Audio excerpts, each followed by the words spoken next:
ណែសំឡាញ់គ្នាគិតថាយើងគួរដឹកទំនិញទៅលក់នៅឯក្រុងផ្សេងល្អឬទេមែនហើយសំឡាញ់នេះជាគំនិតល្អណាស់តើគួរចេញដំណើរពេលណាគ្នាគិតថាយើងគួរចេញដំណើរក្នុងថ្ងៃខាន់ស្អែកនេះវាជាការល្អអូបើអញ្ចឹងគ្នាគិតទៅផ្ទះសិននឹងអាចបានរៀបចំអីវ៉ាន់ផងទៅចុះអញ្ចឹង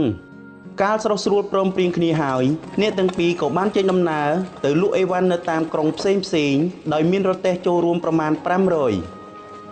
ណែវើយគ្នាយើងគិតទៅពេលនេះគួរឲ្យសប្បាយចិត្តណាស់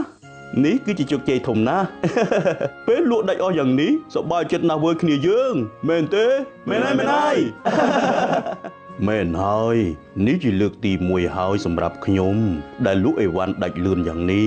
ពេលលក់អីវ៉ាន់ដាច់អស់ដូច្នេះអតិបណ្ឌិតក៏កើតមានចិត្តលោភលន់ចង់បានផលចំណេញច្រើនជាងទើបលើកនៅគំនិតប្រកបដោយការកេងប្រវ័ញ្ចណែសំឡាញ់ផលចំណេញគួរតែបែងចែកជា3ចំណែកតើមួយចំណែកទៀតជារបស់អ្នកណា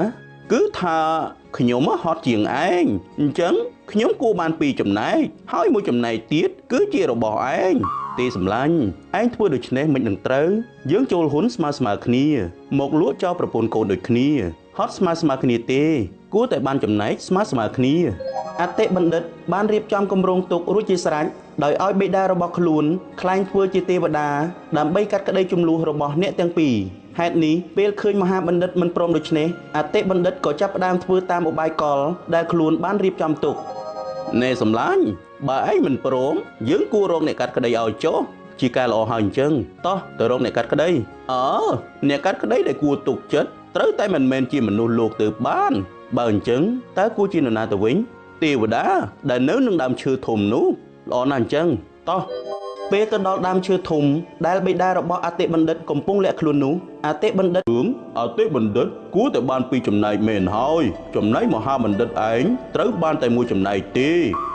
ឃើញទេសំឡាញ់សូម្បីតែទេវតាក៏កាត់សេចក្តីបែបនេះដែរ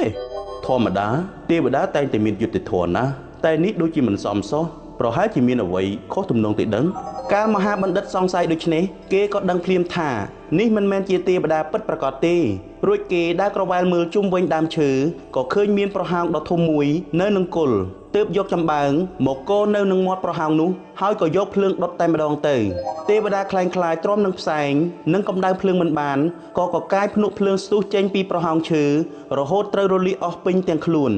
ព្រះអើយទ្រាំមិនបានទេទៅជាស្អីក៏ទៅអូយជឿណាស់អូយរលាកអស់ហើយអូយពុកចេញមកធ្វើអ្វី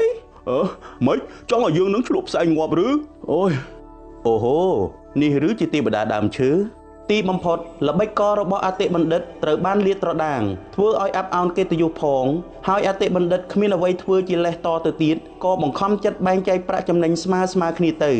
សេចក្តីលោភលន់គឺជាបាបគ្រោះដ៏ធ្ងន់ធ្ងរដូច្នេះបុគ្គលមិនគួរលោភលន់ពេកទេព្រោះថាសេចក្តី